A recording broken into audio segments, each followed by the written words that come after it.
Okay तो कल हम लोगों ने लाइव प्रोसेस यानी नियंत्रण और समन्वय में बेसिकली एक नॉर्मल सा उसका परिचय जो एक सिस्टम होता है वो हम लोगों ने पढ़ लिया था। इंट्रोडक्शन के बाद सबसे पहले जो लिखा हुआ है न्यूट्रिशन एक टॉपिक है जो हिंदी मीडियम की बुक में नहीं है, लेकिन इंग्लिश मीडियम की बुक में स्टार्टिंग कहाँ से न्यूट्रिशन से यानी पोषण से, है ना। तो हमें सबसे पहले पोषण के बारे में समझना होगा कि पोषण क्या होता है, ये कैसे काम करता है और हमारे कौन से काम में आता है पोषण। ठीक है, ये चीज समझनी होगी। हिंदी मीडियम वाली बुक में जो है वो सबसे पहले है कोऑर्डिनेशन इन प्लांट, है ना, जो कोऑर्डिनेशन है वो प्लांट है, लेकिन इंग्लिश मीडियम वाली बुक में पोषण है। तो पहले हम लोग पोषण पढ़ेंगे, फिर उसके बाद हम लोग क्या पढ़ेंगे, कोऑर्डिनेशन इन प्लांट पढ़ लेंगे। आई बात समझ में? तो आपका सीक्वेंस एकदम से सेट हो जाएगा। देखो बेटा, सबसे पहले न्यूट्रिशन एंड इट्स मीनिंग। आप बताओ न्यूट्रिशन किसे कहते हैं हम लोग? अगर हम लोग बात करें न्यूट्रिशन की तो न्यूट्रिशन किसे कहते हैं?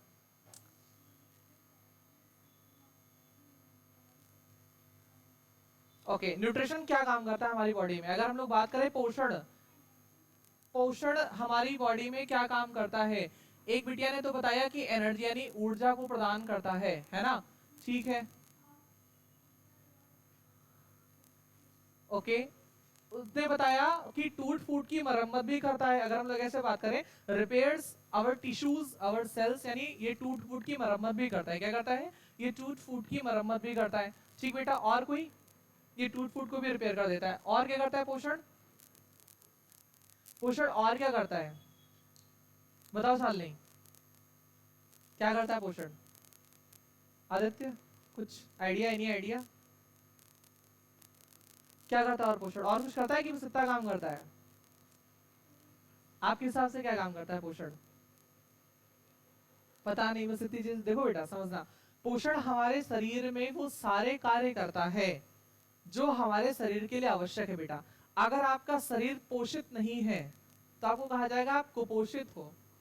कुपोषित का मतलब बहुत दुबले पतले, एकदम सिरकी जैसे, है ना। और अगर आप पोषित हो, मतलब जैसे मान लो मेरे जैसे मोटे ताजे दिखते हो, तो कहा जाएगा इनका शरीर पूरी तरह से पोषित है, खाए पिए घर के लग रहे हैं, मतलब पोषित है। मतलब समझा बेटा, पोषण का सेंस होता है कि हमारे शरीर में ऊर्जा का निरंतर प्रवाह बरकरार रखना। नंबर एक बात, ऊर्जा का निरंतर प्रवाह क्या करना? बरकरार रखना। सेकंड काम क्या होता है? जो हमारे शरीर का टूट फूट होता है, टूट फूट मतलब ऐसा नहीं कि कहीं गिर जाओ हाथ पे टूट जाए वही टूट फूट है। टूट फूट का मतलब आप बेटा दिन भर चलते हो, दिन भर कुछ ना कुछ काम करते हो, तो आपके शरीर में ऊर्जा की जरूरत पड़ती है भाई, जाहिर सी बात है, ऊर्जा की जरूरत आपको पड़ेगी पड़ेगी। दिन भर आप काम करते हो, दिन भर आपको ऊर्जा की जरूरत जरूर पड़ती है।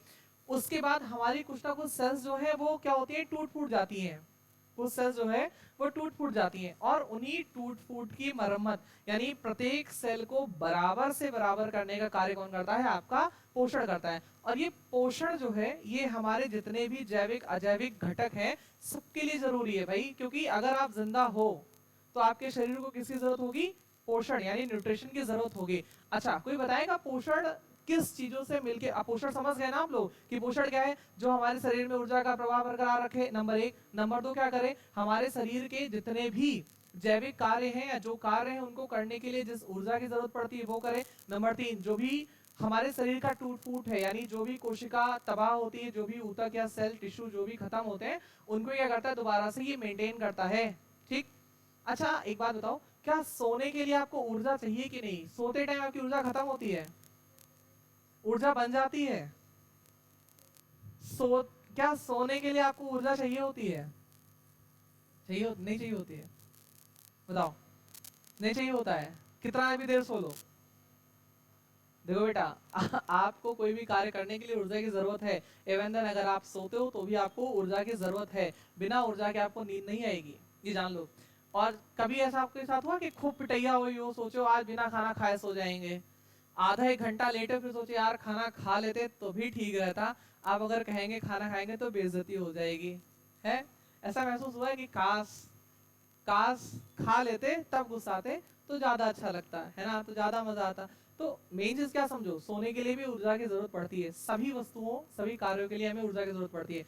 अब देखो बेटा, ऊर्जा के स्रोत यानी आप ऐसे बात कर लो कि ऊर्जा का स्रोत पोषक तत्व है। इसका मतलब हमें देखना है कि हमारे शरीर में कितने प्रकार के पोषक तत्व होते हैं, या हमें कितने प्रकार से पोषण को मिल सकता है, हम कितने प्रकार से पोषण को ले सकते हैं। आप बताओ आपके हिसाब से हम लोग कितने प्रकार से पोषक तत्वों को ले सकते हैं, कोई आइडिया?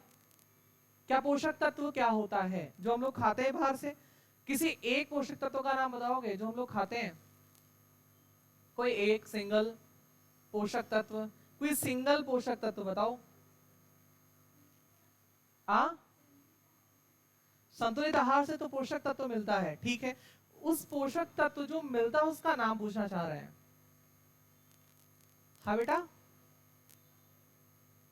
Carbohydrate, very good. तो इतना गुस्सा के क्या बोल रहे हो? कार्बोहाइड्रेट लग रहा है गोली मार देगी भी, है ना? देखो, हाँ ठीक ठीक, कार्बोहाइड्रेट्स, ठीक, और जाहिर सी बात है लिपिड, फैट आप कह लो। इसका मतलब भाई जो चीज हम लोग खाते हैं, सबसे पहली चीज क्या, कार्बोहाइड्रेट जरूरी होता है हमें खाने के लिए, होता है नहीं होता है?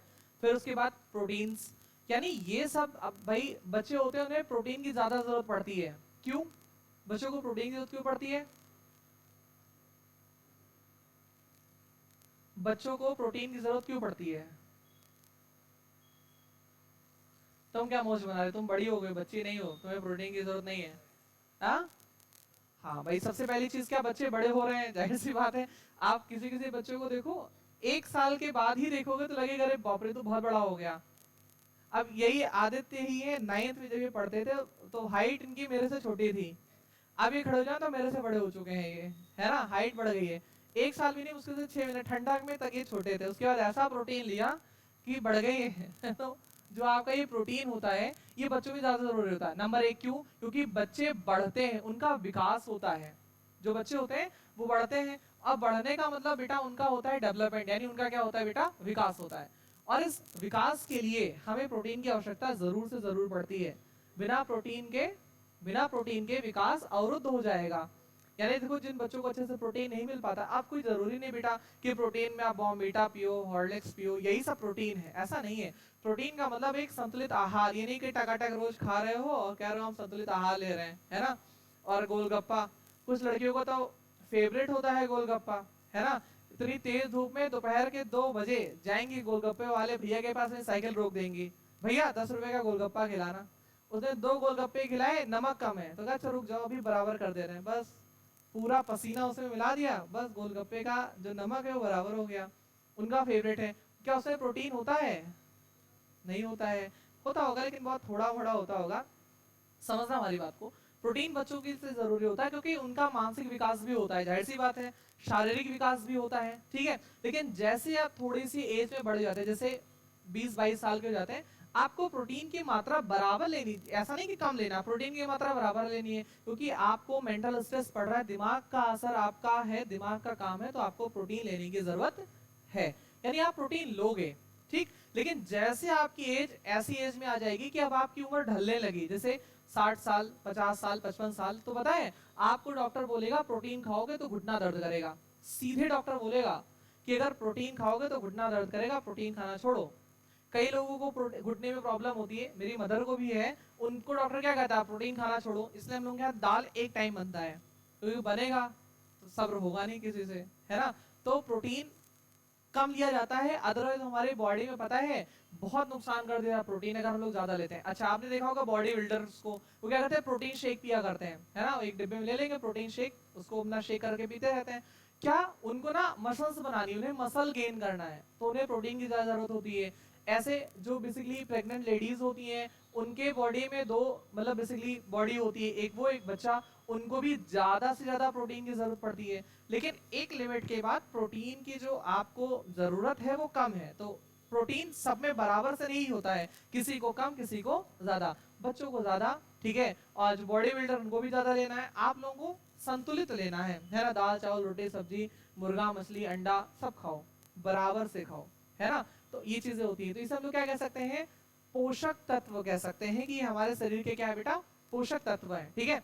ओके, तो देखो सबसे पहले इसमें आपके बुक में लिखा हुआ है कार्बोहाइड्रेट, ठीक। अब देखो कार्बोहाइड्रेट हमारे सबसे पहले काम क्या करता है, कार्बोहाइड्रेट्स को अगर हम देखें, लिखा हुआ है इसमें, these provide cellular energy for the metabolic activity in the cell. मतलब ये हमारे कोशिका में जो कोशिकीय कार्य होता है, एक एक कोशिका होती है उसके कार्य के मेटाबॉलिक प्रोसेस, मतलब जो कोशिका का पचाना होता है। भाई कोशिका एनर्जी तो बनाती है, माइटोकॉन्ड्रिया एनर्जी बनाती है, और माइटोकॉन्ड्रिया होती कहां पर है? आपके कोशिका में होती है। इसका मतलब जो कोशिका ऊर्जा बनाती है वो कहां से मिलता है? उसको कार्बोहाइड्रेट से मिलता है। इसका मतलब कार्बोहाइड्रेट कोशिका के अंदर उसकी मेटाबॉलिक प्रोसेस, मतलब उसके खाना पचाना, ये सारा कार्य कौन कर देता है? आपकी कोशिका करती है। और उसको पावर कहां से मिलती है? आपके कार्बोहाइड्रेट से। तो कार्बोहाइड्रेट का आपके शरीर में एक काम हो गया। आई बात समझ में? अच्छा, उसके बाद इसमें लिखा हुआ है कि दो तरह से कार्बोहाइड्रेट होते हैं, एक सिंपल कार्बोहाइड्रेट और एक क्या होता है आपका? कॉम्प्लेक्स। बस इससे ज्यादा हम लोग को डिटेल जाने की जरूरत नहीं है। एक सिंपल और एक कॉम्प्लेक्स, मतलब सरल और एक समृद्ध बोल सकते हैं। कॉम्प्लेक्स को हम लोग क्या बोल सकते हैं? समृद्ध या मिश्र बोल सकते हैं, है ना? तो देखो सिंपल में क्या है कि such as glucose, fructose and lactose. Glucose, fructose और लैक्टोज, क्योंकि इसमें कार्बन सिंगल चेन बना लेता है, जिसे हम लोग क्या कहते हैं कि भैया ये एकदम सिंपल है, एक सरल रेखीय सिंपल सा है। अच्छा, उसके बाद है कॉम्प्लेक्स में, तो इसमें तो होता है स्टार्च जो पौधे बनाते हैं, है ना? और उसके बाद है पोटैटो, राइस। अच्छा मुझे एक बात बताओ, पहले इंसानों की पूंछ हुआ करती थी, अभी भी है क्या? नहीं है? पूंछ है? पूंछ इंसानों की अभी देखेंगे क्लास के बाद तुम्हारी पूंछ। बोन होती है सबके पास, सही कहा इसने, टेल बोन होती है, जहां से पूंछ निकलती थी वो होती है, पूंछ नहीं होती। पूंछ का क्या काम था हमारे शरीर में, जो अब क्यों नहीं होता? क्या काम था पूंछ का? कोई काम था शरीर में? कोई काम नहीं था। क्या काम था? खुजली करने के लिए। हाँ हाँ, ठीक, वेरी गुड। क्या होता है ऐसा घास फूस में जिसको पचाने की जरूरत पड़ती है? तुम ना बोलना, क्या होता है बच्ची? बताए तो थे, अगर आज के टाइम में पूंछ होती तो कहते सर ये मेरी पूंछ खींच रहे हैं। फिर लोग तुलना करते, देखो मेरी पूंछ बड़ी है, तुम्हारी पूंछ छोटी है ना? इसके पूंछ के बाल देखो कितने सिल्की सिल्की हैं, इनके पूंछ के बाल देखो घुंघरेले से हैं, है ना? इनके पूंछ में तो जुएं पड़ गए हैं। आज के टाइम में अगर पूंछ होती तो बहुत सारे प्रॉब्लम का सामना करना पड़ता। ऐसे बैठो, पीछे से कोई पूंछ पकड़ के खींच लेता, या साइकिल में फंस जाती आपकी पूंछ, इसलिए गायब कर दी गई पूंछ? नहीं, एक्चुअली में पूंछ जो होता था वो क्या बचाता था हमारा? बताओ। स्टार्च। स्टार्च को क्या करता था? पचाने का काम करता था। और स्टार्च क्या होता है? जो खाना हम लोग खाते हैं कच्चा, जैसे कोई कच्ची पत्ती खा लो, कोई कच्चा फल खा लो, अमरूद खा लो कच्चा कच्चा, उसका जो रस निकलता है उसे हम लोग क्या बोलते हैं? स्टार्च बोलते हैं। पहले हम लोग पकाते थोड़ा ना थे कि पका पाते थे, भाई पहले तो पकाते थे नहीं, तो हम लोग कच्चा ही माल खा लेते थे। तो उस कच्चेपन की वजह से जो उसका स्टार्च होता था वो हमें पचाने के लिए जरूरत पड़ती थी किसकी? पूंछ की। और पूंछ और अपेंडिक्स पेट में अभी मौजूद होता है, जो आपकी बड़ी आंत होती है लार्ज इंटेस्टाइन, उसके नीचे। पूंछ तो गायब हो गई, लेकिन अपेंडिक्स अभी भी सबके पेट में है। वो कोई फायदा नहीं करता, हाँ नुकसान जरूर कर देता है। कभी कभी किसी को बहुत प्रॉब्लम होती है, अपेंडिक्स उसका बढ़ जाता है, क्योंकि भाई बड़ी आंत है, उससे कभी कभी खाना रस के उसमें चला जाता है, वो बढ़ जाता है और सूज जाता है, सड़ जाता है खाना उसमें, क्योंकि उससे बाहर निकालने का रास्ता तो कुछ है नहीं, तो सड़ जाएगा, तो जाहिर सी बात है प्रॉब्लम क्रिएट करेगा। तो डॉक्टर्स पेट काट के अपेंडिक्स निकाल देते हैं और आप बिना अपेंडिक्स के भी आराम से रह सकते हो, कोई प्रॉब्लम नहीं है। ठीक है, तो ये हमारे इस तरह से काम करता था। अच्छा एक बात बताओ, आपके शरीर के अंदर कौन सा ऐसा अंग है जो काट के निकाल दिया जाए तो दोबारा से आ जाएगा? शरीर के अंदर कौन सा ऐसा अंग है जिसे अगर काट के निकाल दिया जाए तो दोबारा से आ सकता है? बाल। शरीर के अंदर है वो? मुझे तो बाहर दिख रहा है बाल। अभी नाक कान के अंदर के बाल बात की बात है, उसको नहीं नोटिस करेंगे। शरीर के अंदर बाहर तो बोलो सर बाल काट दे, नाखून काट ले तो फिर आ जाएगा, लेकिन शरीर के अंदर बताओ है? कान? क्या कह रही है? दिल? किडनी? किडनी काट देंगे फिर आ जाएगी किडनी। लोग कहते हैं ना पेट काट के जी रहे हैं, तो पेट काटने में दोबारा आ जाता है पेट? आप बताइए, मैंने आपसे प्रश्न किया है, आप बताएं। देखो बेटा, आपके शरीर में सिर्फ और सिर्फ एक अंग ऐसा है, लिवर। लिवर को अगर काट दो तो वो फिर से अपना अस्तित्व बना लेगा। रीजनरेशन पावर इसे बोलते हैं कि सबसे ज्यादा पुनः भरण की शक्ति आपके लिवर में मौजूद है, आपके लिवर में मौजूद है। अच्छा, दूसरी चीज आपने सुना होगा किसी की गाल ब्लैडर, पित्त की थैली में पथरी हो जाता है, तो पित्त की थैली निकाल देते हैं और कहते हैं 6 महीने मसाले वाला खाना मत खाना, मिर्च मत खाना, ठीक है, ज्यादा गुस्सा मत करना, टमाटर मना, जो बीज वाले फल होते हैं या जो बीज वाली चीज उन्हें मना कर दिया जाता है, ठीक है। फिर 6 साल भर, पहले के डॉक्टर 6 महीने मना करते थे, फिर वो उसके बाद, अच्छा साग, साग भी मना कर देते होंगे, क्योंकि पता है इन सबको पचाने के लिए जो जूस होता है वो आपके गाल ब्लैडर से निकलता है। और जब आपके पास गाल ब्लैडर ही नहीं है, पित्त की थैली ही नहीं है, तो जूस कहाँ से निकलेगा, और निकलेगा नहीं तो आपको एसिडिटी होगी, एसिडिटी का मतलब आपका पेट दर्द करेगा, डकार आएगा, बहुत सारी नौटंकी होगी, इसलिए मना करते हैं। 6 महीने के बाद वो फिर से थैली आ जाती है, 6 महीने बाद वो फिर से थैली आ जाती है, आप उसको मजे से खाओ, जो इच्छा वो खाओ। ऐसे हमारे एक सरदार थे, तो उनका ऑपरेशन ओएन पांडे जी के यहाँ करा दिया गया, चूंकि थोड़ा जान पहचान के थे, यहाँ करा दिया गया। अब हुआ क्या कि भगवान की दया से दोबारा से फिर उनको पथरी हो गई और उसी गाल ब्लैडर में हो गई। जब उन्होंने चेक कराया तो फिर से अल्ट्रासाउंड में निकला कि गाल ब्लैडर में पथरी है। अब उस डॉक्टर के पास पहुंच गए, उनका कॉलर पकड़ लिया, तो थैली निकाल ली हो रहा, तब कैसे आएगा, तो निगर्भय नहीं क्यों हो रहा, थैली तो उसी में है, तभी तो दोबारा उसमें आया। अब वो बेचारे फोन कराए कि भैया जल्दी आओ, यहाँ ये कॉलर पकड़े, तो हम लोग पहुंचे, तो मुझे क्या हुआ था, कई ई कह रहा कि थैली निकाल लिए है, और थैली तो इसी में मौजूद है, तभी दोबारा से आया इसमें पथरी। दोबारा से पथरी आने का मतलब क्या कि सर 6, तो उनको समझाएंगे इससे चचा 6 महीने में पथरी दोबारा आपकी थैली आ गई होगी, और 6 महीने के बाद पथरी भी आ गया होगा। भाई उनकी गलती ने तो निकाल दिए थे थैली, लेकिन 6 महीने के बाद फिर से थैली आ जाती है। ये हमारे लिवर का फंक्शन है।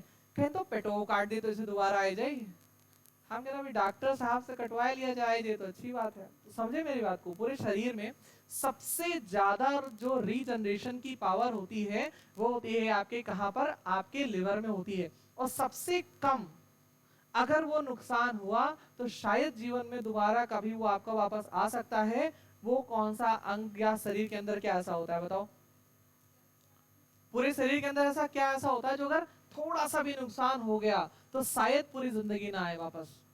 यानी सबसे कम रीजनरेशन की पावर उसमें होती है, सबसे कम रीजनरेशन की पावर।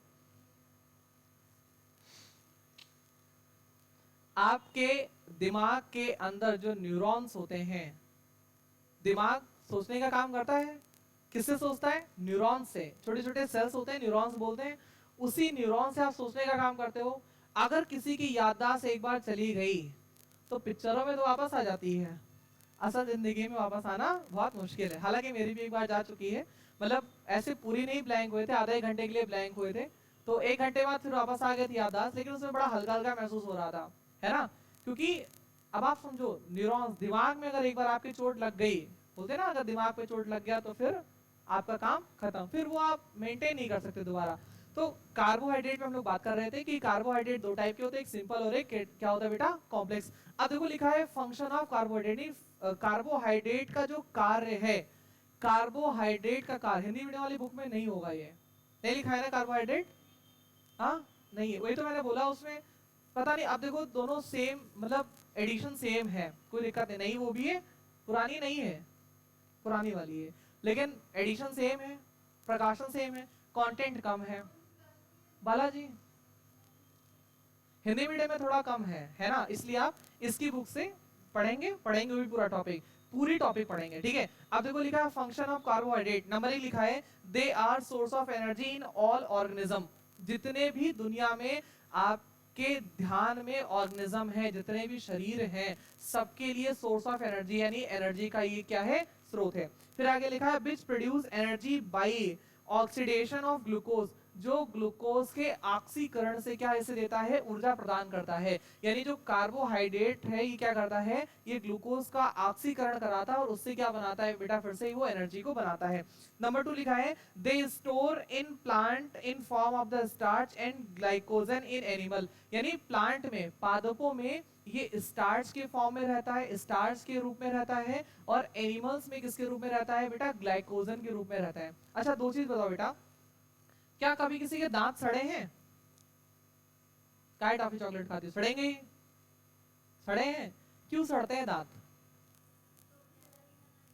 ज्यादा मीठा खाने से, तो मेरे तो सड़े ही नहीं है, तो हम क्या बता दें, आकर देखे नहीं सड़े हैं। ऐसा है, पता है जब छोटे थे अपने बुआ जी के यहाँ जाते थे, कोई नहीं सुनेंगे बुआ जी तो सुन लेंगी, सही बात है। देखो बुआ जी के यहाँ जाते थे तो होता क्या था कि वो शाम के टाइम ही ब्रश करा देती थी। अब शाम के टाइम ब्रश करने का मतलब ये हुआ, ऐसा मुझे मतलब शाम को रात को खाना खाने के बाद ब्रश करके लेट जाए, अब आँख खुली रहे, ऐसा लगे भी चाय मिलने वाली है, अभी चाय मिलने वाली है। ठीक, रात को भी चाय का इंतजार करते थे हम लोग। दूसरे टाइप के इंसान है, यूपी वाले हैं। एक बार ब्रश करो को 3-4 दिन ब्रश ना करें तो भी दांत ठीक ठाक रहेगा, है ना। पता है दांत क्यों सड़ता है बेटा?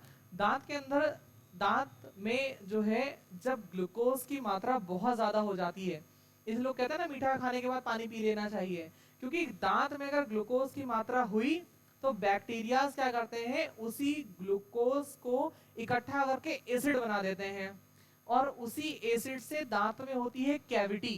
कैविटी का मतलब छेद, कैविटी का मतलब छेद, और दांतों में छेद होना स्टार्ट होता है। अब जब वो छेद कर देंगे पूरा दांत के अंदर तक, तो जो आप खाना खाओगे उसमें बैठता जाएगा, भाई साफ तो होगा नहीं। कुछ कुछ लोगों के दांतों में तो इतना बड़ा छेद होता है कि चावल का पूरा दाना अंदर चला जाए।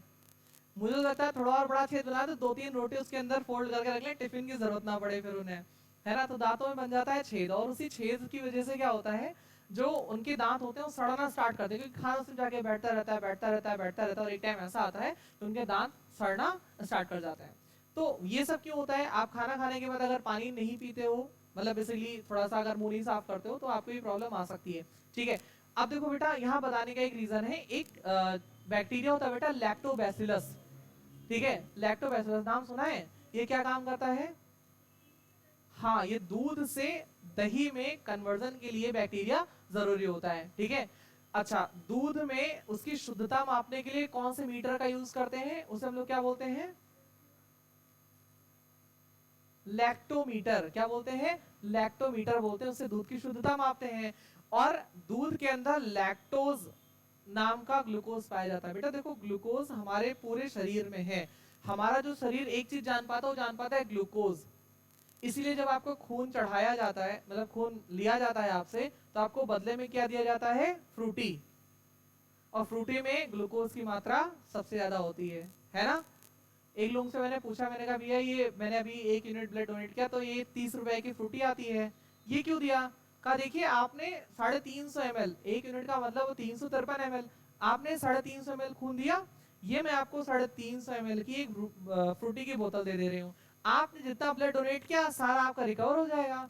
मैंने कहा मैम आपने बहुत अच्छा बताया, तो आप मरीज को ना फ्रूटी चढ़ा दो, क्या दिक्कत है? चढ़ा के तो पिला दो सिर्फ फ्रूटी, तो सारा खून उसका बराबर हो जाएगा। फ्रूटी क्या करता है? आपके शरीर को इंस्टेंट एनर्जी दे देता है, त्वरित ऊर्जा।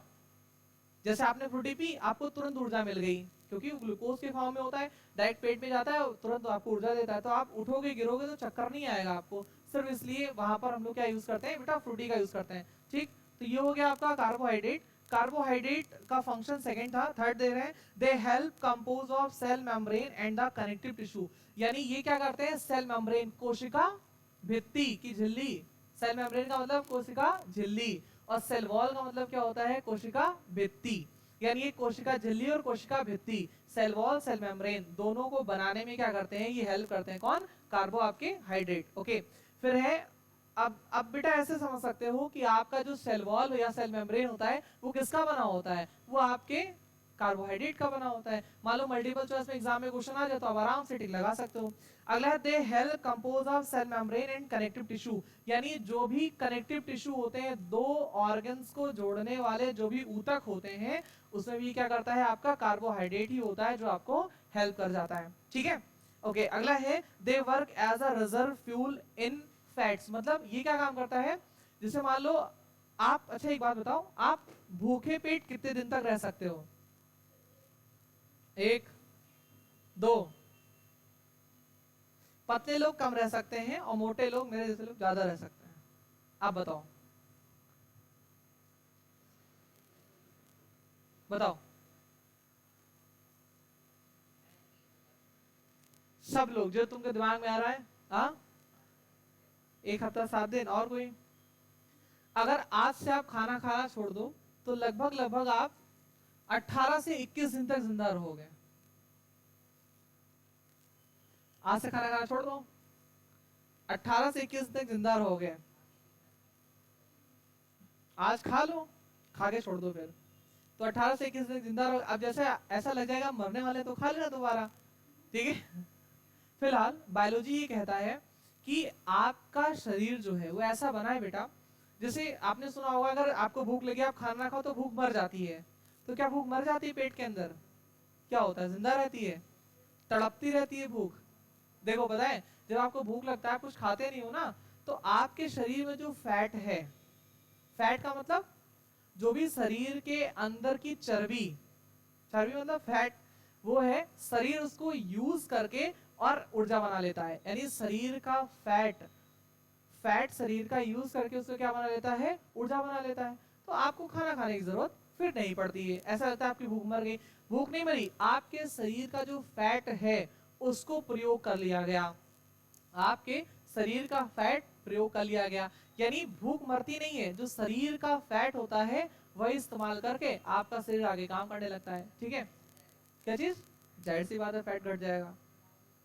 फैट दो तरह से आप घटा सकते हो, एक तो भूखे भूखे रह करके, और दूसरा एक्सरसाइज करके। जितना आप एक्सरसाइज करोगे जितनी आपकी बॉडी गर्म होगी उतना फैट गलेगा और पसीने के माध्यम से वो आपके शरीर से बाहर आता रहेगा, तो आपके बॉडी से फैट जो है वो कम हो जाएगा। लेकिन अब ये मत सोचना कि मान लो हम हैं, तो एक होता है बेटा बायोलॉजिकल मास, मतलब मेरा जैसे सपोज दैट बायोलॉजिकल मास अगर 60 kg है, 60 किलो के हम हैं, तो हम किसी सूरत में ऐसा नहीं होगा 40 किलो के हो जाएंगे, कितने भी दुबले हो जाएंगे कुछ भी हो जाएगा, लेकिन हमारा जो शरीर है वो 60 किलो का रहेगा रहेगा चाहे जो हो जाए, है ना। तो एक बायोलॉजिकल मास है, इसको भी आप ध्यान रखिएगा कि सबका शरीर एक लिमिट से दुबला नहीं हो सकता, एकदम से दुबले पतले हो जाओ ऐसा नहीं हो सकता। हाँ, हड्डी में चमड़ा चिपक सकता है कि एक्सरे मशीन की जरूरत ना पड़े, डॉक्टर से टच करके बता दे कौन सी हड्डी टूटी है, ये हो सकता है ना। लेकिन अगर हम लोग ऐसे बात करें कि कितने दिन जिंदा रह सकते हैं, तो लगभग लगभग आप पूरे के पूरे 18 से 21 दिन तक आप जिंदा रहोगे, फिर आप मर जाओगे, है ना। तो भूखे रह लो, लेकिन ये मत बताना कि मैंने बोला है, ठीक है। देखो बेटा, अब उसके बाद इसमें लिखा है DNA and RNA has, DNA and RNA has deoxyribose sugar and ribose sugar respectively. DNA is general material and RNA synthesized protein. देखो कहने का मतलब ये DNA RNA के संश्लेषण में भी मदद करते हैं, ठीक है। कार्बोहाइड्रेट DNA RNA के संश्लेषण में भी क्या करते हैं, मदद करते हैं। अगला है इन मेमोरी ग्लैंड्स, मतलब जो बच्चों को अपने दूध पिलाते हैं उस ग्लैंड को बोलते हैं मेमोरी ग्लैंड्स, ठीक है। Gland glucose and galactose sugar make lactose sugar. देखो बेटा, जैसे आपने देखा होगा कुछ जानवर हैं जो अपने बच्चों को दूध पिलाते हैं, जैसे गाय हो गई, भैंस हो गई, बकरी हो गई, ये अपने बच्चों को क्या करते हैं, दूध पिलाते हैं, है ना। इन्हें हम लोग कौन सा जीव कहते हैं, स्तनधारी जीव कहते हैं। तो स्तनधारी जीवों के जो मेमोरी ग्लैंड्स होता है जहां से दूध बेसिकली रिसता है, निकलता है, क्योंकि भाई देखो गाय जब बच्चा देती है तभी दूध होता है, या भैंस बच्चा देती है तभी दूध होता है, पूरे टाइम तो दूध होता नहीं है। तो इसका मतलब मेमोरी ग्लैंड जो होती है उनकी, उसको कोई ना कोई प्रेरित करने वाला होता होगा। इसका मतलब ये जो कार्बोहाइड्रेट है ये आपके बेसिकली मेमोरी ग्लैंड्स को क्या करते हैं, प्रेरित करते हैं, और उसमें ग्लैक्टोज शुगर जिसकी वजह से दूध हल्का सा मीठा लगता है। कभी कच्चा दूध पियो आप लोग, अच्छा लगता है, किसी किसी को नहीं अच्छा लगता है, किसी को बहुत अच्छा लगता है, ठीक है। हरियाणा एरिया में चले जाओ आप लोग, मैं तो फिलहाल दिल्ली था कुछ टाइम, तो मैंने वहां देखा हरियाणा एरिया से हम लोग लगे थे बदरपुर बॉर्डर पे, वहां देखा कि कुछ लोग ऐसे मॉर्निंग में उठते हैं और बढ़िया दूध निकालेंगे एक डल्लू भर के, और सुबह सुबह एक डल्लू दूध पी जाएंगे कच्चा, मतलब उसको निकाल के रखते भी नहीं और पी जाते हैं, जो जिम करने वाले होते हैं। हम लोग पी जाए तो 2-3 दिन बीमार हो जाए, क्योंकि वो बहुत मतलब ऐसा गाढ़ा गाढ़ा सा रहता है, पचा नहीं मिलेगा उसको, आई बात समझ में। तो ये जो कार्बोहाइड्रेट होता है ये क्या करता है, ये आपके जो ग्लैक्टोज है उसके जरिए क्या करता है, उस दूध की मिठास को बनाता है, ठीक बेटा। इतनी बात आई समझ में, ये कार्बोहाइड्रेट का इतना सारा फंक्शन, इतने सारे कार्य हैं, ये सारे कार्य आपको याद से लिख लेने भी रहेंगे, मैं लिखा भी दूंगा, और एग्जाम में अच्छे से आएगा तो आप लिख लेना बेटा। सेकंड जो आपका मतलब जरूरी है वो है लिपिड। लिपिड का मतलब होता है कि ये आपके शरीर में स्टोर, फैट, फैट से बन जाता है लिपिड, तो ये आपके शरीर में क्या रहता है, स्टोर रहता है ना। जैसे भाई कोई मोटा इंसान है, आपने किसी किसी को देखा होगा, इतने मोटे होते हैं कि कुर्सी से लगता है इनके लिए कम पड़ जाएगी, है ना।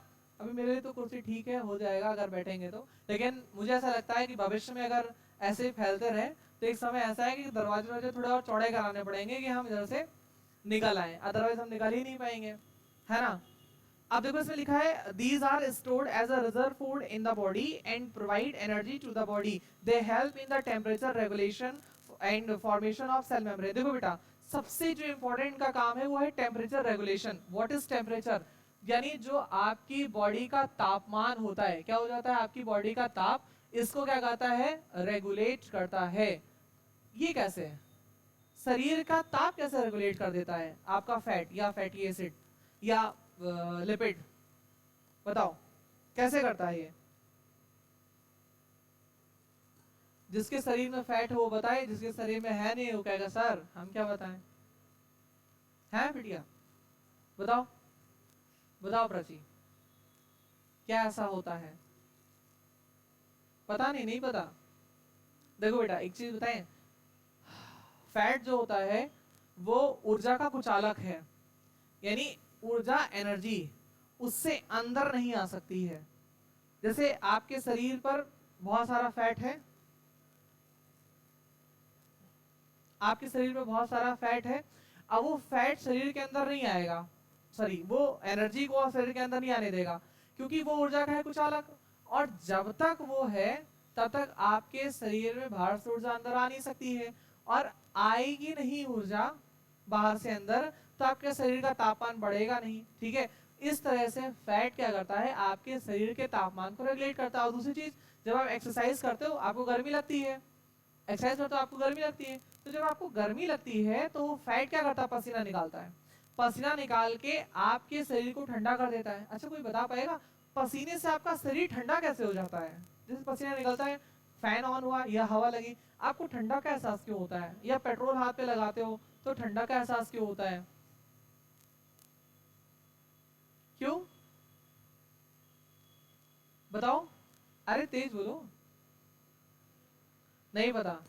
देखो बेटा पता है, जब आपके शरीर में पसीना होता है तो ये क्या होता है, शरीर मान लो अपने कपड़ा पहना, सूती कपड़ा पहना, वो कपड़े पर आ गया, और जब उसको हवा लगी तो वो वाष्पीकरण करता है, इवेपोरेशन करता है। वाष्पीकरण के लिए उसको चाहिए होती है ऊर्जा, एनर्जी की जरूरत पड़ती है। और वो ऊर्जा मिलती कहां से है?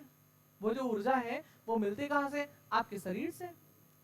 और किसी भी चीज को भाप बना के उड़ाने के लिए सबसे जो बड़ी चीज की जरूरत होती है वो होती है गर्माहट। तो आपके शरीर से गर्मी निकाल लेता है, और जब गर्मी निकल गई तो ठंडा ही तो बचेगा। यानी आपके शरीर से पसीने उड़ने की वजह से पसीना जो होता है वो उड़ता है, क्योंकि आपके शरीर से गर्मी लेकर के उड़ जाता है और आपको ठंडक देता है। सेम काम पेट्रोल करता है। पेट्रोल भी आप हाथ पे लगाओ वो उड़ जाएगा, आपको ठंडक दे देगा, है ना। अच्छा आपने देखा होगा पेट्रोल टंकी पे जब कुछ लोग पेट्रोल डलाने जाते हैं तो अपनी टंकी को अपने हाथ से बंद कर लेते हैं कि पेट्रोल ना उड़ जाए। क्या टंकी के अंदर पेट्रोल तो उड़ जाएगा? नहीं उड़ेगा। हाथ उड़ जाता तो टंकी से उड़ जाएगा, है ना। यही तो लगाते थे इसको ना। तुम लोग कहीं देख के आना, पूछ के आना, कुछ एक बार किसी से पूछना या कहीं सर्च करना कि क्या पेट्रोल टंकी से अपने आप मतलब उड़ जाएगा वो, है ना। नहीं उड़ेगा पक्का। क्यों नहीं उड़ेगा? क्यों उड़ेगा तुम बताओ?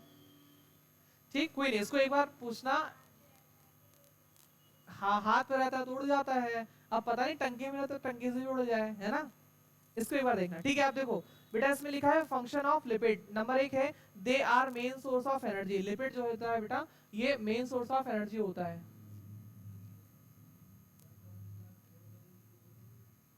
किस चीज की? हाँ वो बोले थे आने के लिए, उनको फोन कर लीजिए। आ गए लोग सर, बच्चे नहीं आए अभी। हाँ उनको बोल दिया रिसेप्शन पे देख लें आज। हाँ कल हो जाएगा सेट। क्या बात कर रहे थे हम लोग? हाँ function of lipids, they are main source of energy, number 1 है। नंबर 2 है they regulate temperature of body, हमारे शरीर का तापमान क्या करते हैं? रेगुलेट करते हैं। नंबर 3 है बेटा fat convert the carbohydrate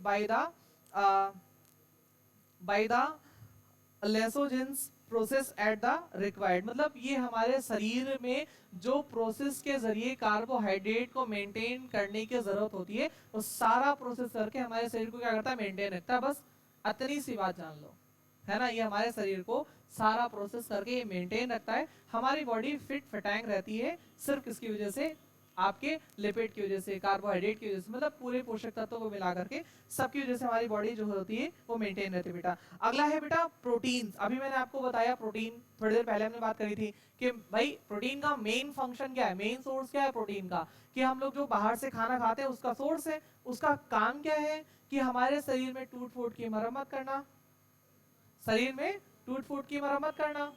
number 2, हमारे शरीर के विकास में मदद करना। हाँ, growth of human body, growth of human body, या किसी भी चीज में अगर आप ग्रोथ चाह रहे हो, जैसे कोई लिविंग ऑर्गेनिज्म है उसमें आप ग्रोथ चाह रहे हो, so you will eat proteins. अच्छा, प्रोटीन कितने होते हैं, प्रोटीन कितने होते हैं, ए बी सी, छोटे बच्चे हो क्या एबीसीडी पढ़ रहे हो, डी, फिर ई होता है, एफ भी होता है, अरे वाह वेरी गुड। फिलहाल बेटा के तक होता है, ठीक, एफ नहीं होता है ना।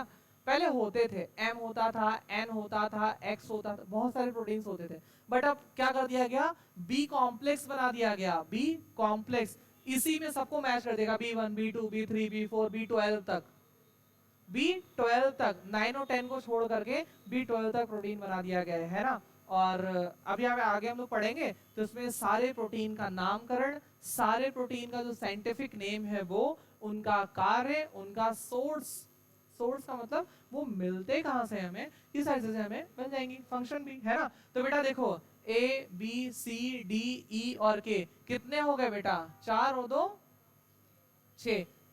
आप ऐसे कह सकते हो बेटा बी और सी ये सिर्फ और सिर्फ पानी में घुलते हैं, हाँ, और बाकी ए डी ई और के ये सारे के सारे किस में घुलते हैं, ये फैट यानी वसा में घुलते हैं। अच्छा, आपने कभी सुना है डॉक्टर ने कहा ये दवा ले लीजिए आप गर्म दूध से पी लेना, सुना है, डॉक्टर ने दवा कोई दी, भाई लो गर्म दूध से पी लो, है ना।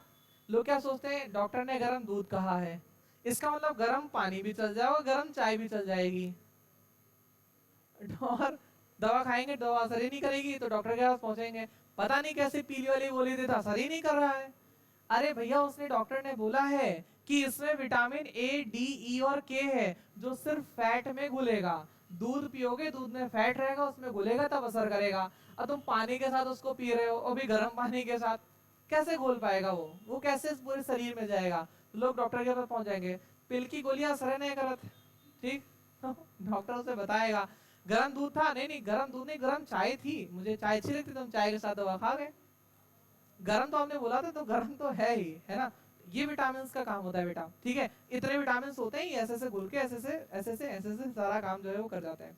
उसके बाद देखो लिखा है प्रोटीन्स में कि प्रोटीन, हम विटामिन की बात कर रहे थे क्या, अच्छा प्रोटीन बताना था, सॉरी, हम विटामिन आपको बता रहे थे, प्रोटीन पढ़ना है। तो प्रोटीन हमारे शरीर में क्या करता है, वो बहुत सारे काम करता है, टूट फूट की मरम्मत करता है, शरीर के ग्रोथ में हेल्प करता है, ठीक है। सीधे फंक्शन पढ़ते हैं इसका बेटा। अच्छा, एक चीज समझना कि जो इसमें लिखा है animal cell can synthesise few amino acid, कुछ एमिनो एसिड यानी जो प्रोटीन होते हैं बेटा वो एमिनो एसिड में टूट जाते हैं, और कुछ एमिनो एसिड हमारे लिए नॉन एसेंशियल एमिनो एसिड होते हैं। वही नॉन एसेंशियल का मतलब जो हमारे शरीर को जरूरत नहीं होती है लेकिन हम तब भी ले लेते हैं, और उसी की वजह से घुटना दर्द, हाथ दर्द, पैर दर्द, सर दर्द ये करना स्टार्ट होता है। लोग कहते हैं खाते तो बहुत अच्छा खाना है लेकिन तब भी सब दर्द करता रहता है, क्योंकि आप जबरदस्ती खाए रहे हो, उसको जरूरत नहीं है खाने के, तब भी आप दबाए के खा रहे हो, तो क्या होगा बेटा, जाहिर सी बात है ना। फंक्शन ऑफ प्रोटीन नंबर 1 है protein provide chemical materials for the growth and repair the body cells, यानी जो क्या होता है आपके प्रोटीन होते हैं, ये क्या काम करते हैं, provide chemical material for the growth and repair of body, हमारे शरीर के बढ़ने में और उसके जो ग्रोथ है पहली चीज उसमें हेल्प करते हैं, और दूसरा रिपेयर, रिपेयर का मतलब मरम्मत, भाई आप घड़ी की मरम्मत, गाड़ी की मरम्मत, साइकिल की मरम्मत आप लोग करवाते हो, आप लोगों की मरम्मत मम्मी और पापा करते हैं। दे चप्पल ऐसे फेंक के मार देंगे, मिसाइल की तरह जाएगी, आपको खोज के लगेगी। फुल गाइडेड मिसाइल होती है, जब तक लग नहीं जाएगी तो रुकेगी नहीं, है ना। तो मुझे तो लगता है कि मम्मियों को ओलंपिक में भेजना चाहिए चप्पल मारने के लिए, टॉप मेडल लेकर के आएंगी अपने इंडिया की मम्मियां, है ना। चलो सेकंड है haemoglobin protein carry oxygen in blood transportation, यानी हीमोग्लोबिन जो होता है, हीमोग्लोबिन में एक तरह का बेटा प्रोटीन होता है, तो क्या करता है वो ट्रांसपोर्ट करता है, ट्रांसपोर्ट मतलब लाता है, ले जाता है, किसको, आपके ब्लड को ले जाता है, और ब्लड में क्या होता है बेटा, ऑक्सीजन होता है। सिंथेसाइज इन फैट्स, यानी फैट को क्या करता है, प्रोटीन घोलने का काम करता है, अगर प्रोटीन ना हो तो फैट अच्छे से घुले ना, ठीक। उसके बाद है thrombosin and fibrinogen protein clot the blood, यानी थ्रोम्बोसिन जो होता है ये हमारे ब्लड का थक्का जमने में हेल्प करता है, अगर रक्त का थक्का ना जमे, हाथ कट जाए तो इंसान मर जाए, सारा ब्लड जो है वो बह जाएगा, है ना। तो ये क्या करते हैं, ये करते हैं clot the blood and prevent blood secretion, यानी खून बहने से लोग रोक देते हैं ताकि आप मरमरा ना जाओ। मान लो कहीं कोई नस काट लिया, खून निकल रहा है, बहुत से लोग नस काट लेते हैं, अरे अपना नहीं पड़ोसी का काट देते हैं, ठीक है, तो उसके खून का अगर थक्का नहीं जमेगा तो क्या होगा, इंसान वो टाइफाइड हो जाएगा। तो इसके लिए दोनों प्रोटीन क्या करते हैं, उसमें आपको हेल्प करते हैं बेटा। विटामिन, एक मिनट लगेगा पढ़ा दे रहे हैं, देखो विटामिन करता है, दे आर कॉम्प्लेक्स, मैंने बताया ना ये क्या होते हैं, कॉम्प्लेक्स होते हैं, ढेर सारे होते हैं, इसलिए इनको हम लोग क्या बोलते हैं, कॉम्प्लेक्स बोलते हैं, ठीक है। They are complex organic compound required for the various metabolic process, हमारे शरीर में जो मेटाबॉलिक प्रोसेस होते हैं, यानी शरीर जो कार्य करता है, विभिन्न प्रकार के कार्य करता है, उसकी मदद के लिए हमको किसकी जरूरत पड़ती है बेटा, प्रोटीन की जरूरत पड़ती है। उस प्रोटीन की मदद लेकर के हम लोग क्या करते हैं, अपने सारे कार्यों को अच्छे से वो निपटा सकते हैं बेटा, ठीक है। ओके, आगे लिखा है एक मिनट का क्या, they also provide immunity to body, यानी हमारे शरीर को रोगों से लड़ने की क्षमता देता है प्रोटीन। भाई प्रोटीन हमारे शरीर को क्या देता है, रोगों से लड़ने की क्षमता, और लोगों से लड़ने की भी क्षमता प्रोटीन देता है। खाना नहीं खाओगे तो लड़ोगे कैसे, है ना। बैठने के लिए लोग लड़ लेते हैं, ट्रेन में तो मैंने देखा है भैया, ऐसे खिड़की से हाथ डाल के सर रुमाल रख देंगे और खड़े रहेंगे, भैया सीट मेरी, देखो मेरा रुमाल रखा है, मेरा रुमाल रखा है ना, वो सीट उनकी हो जाती है। हमने कहा किसी ने एक बड़ी सी चादर लाएंगे, पूरे डब्बे के ऊपर डाल देंगे, पूरी ट्रेन हमारी हो जाएगी, वो डब्बा ही हमारा हो जाएगा, है ना। तो लोग ऐसे ऐसे लड़ाइयां करते हैं जिसकी कोई जरूरत नहीं होती है, ठीक है। अब देखो इसमें आगे क्या कह रहा है कि they also provide immunity to body, lack of the specific vitamin result the specific deficiency disease, यानी अगर आपके शरीर में किसी विटामिन की कमी हो गई तो उस विटामिन से संबंधित आपके शरीर की बीमारियां शुरू हो जाएंगी। जैसे बहुत से लोगों को रतौंधी हो जाता है, रतौंधी जानते हैं क्या होता है, रातों में, रात को नहीं दिखता है, आंखों में होता है, रात को नहीं दिखता है, यही तो, ठीक है।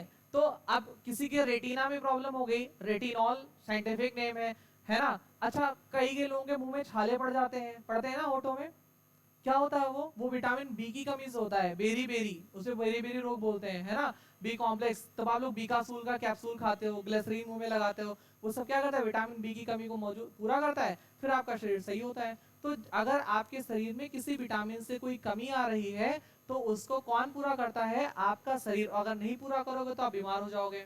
जैसे किसी की आंखों में थोड़ी कम पावर है, उसे बोला था मछली का तेल पियो, मतलब मछली के तेल में बनी हुई चीजें खाओ, तो आपकी आंखें क्या होंगी, मतलब आप यहाँ से 20 किलोमीटर तक दूर तक देख लोगे अगर आप मछली का तेल पियोगे तो, है ना।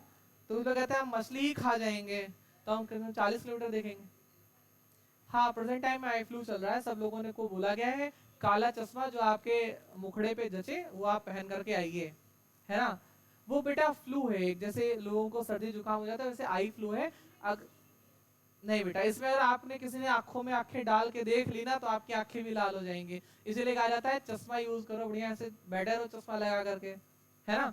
तो ठीक है, जो फैला, क्या बेटा, हम लगा के चलते हैं रोड पर, है ना, ऐसे नॉर्मल नहीं लगाते हैं, ठीक। तो देखो अगला ये इसमें बोल रहा है कि बहुत सारे ग्रोथ फैक्टर होते हैं, बहुत सारे विटामिन मतलब हमारे लिए जरूरी होते हैं बेटा। सबसे पहले विटामिन वर्ड का जो यूज है सी फंग ने किया था 1911 में, 1911 में सी फंग ने विटामिन वर्ड का यूज किया था। इन्होंने सबसे पहले vitamin first separate vitamin B1, इन्होंने सबसे पहले विटामिन बी1 दिया था, लेकिन इनको विटामिन सी की नॉलेज पहले से थी, है ना। अच्छा, क्या आप लोग जानते हैं विटामिन सी किन चीजों में मिलता है, किन चीजों में, खट्टी चीज जैसे संतरा और बहुत सारी चीजें।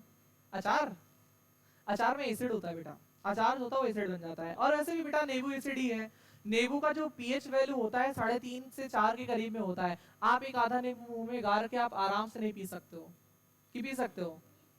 बढ़िया नींबू का जूस निकालो, पी जाओ सुबह सुबह, है?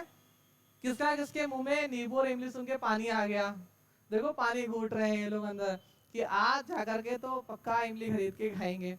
और इमली वाला ना वो गर्ल्स कॉलेज के बाहर जरूर लगाता है, जीजीआईसी या जो ये सक्सेरिया इन सब के बाहर जरूर लगाता है पानी पूरी नींबू मतलब ये इमली वाले, क्योंकि वो जानते हैं ये लोग निकलेंगे वैसे ही 10 रुपए का तुरंत हो जाएगा, है ना? निकलते ही खोजेंगे, आज वो आया नहीं, लगता है उसके यहाँ कोई बीमार है नींबू वाले इमली वाले के। नहीं लेना चाहिए बेटा, ज्यादा खाने से खून काला हो जाता है, ठीक? ब्लड ब्लड क्लॉट हो जाता है, और क्लॉट खाना खाने से, इसलिए खाना नहीं खाना चाहिए, व्रत रहना चाहिए, फास्ट, सुबह फास्ट, ठीक है? तो समझ आई बात? विटामिन तक हम लोग खत्म कर लिए। और इस विटामिन में जो बेटा लिखा हुआ B1 B2 A1 A2 C1 C2 ये सब आप लोग आराम से पढ़ना। इसमें जो भी डिफिशियंसी, जो भी कमी लिखा है, ये सब अभी कोई बात नहीं, मैं भेज दूंगा, ग्रुप पे भेज दूंगा, है ना? ये आपको मिल भी जाएगा, ठीक है? तो दोनों जगह लिखा है, सट से आपको मिल जाएगा, ठीक? ठीक है, अभी कोई बात नहीं, इससे तो है। फिलहाल ये वीडियो के लास्ट में लगा भी देंगे, तो आप लोग वीडियो ऑन करके देख लेना और आराम से इसको कर लेना, ठीक? अब बताया यहाँ तक कोई दिक्कत तो नहीं किसी को? आज क्लास यहीं खत्म करते हैं, ठीक है?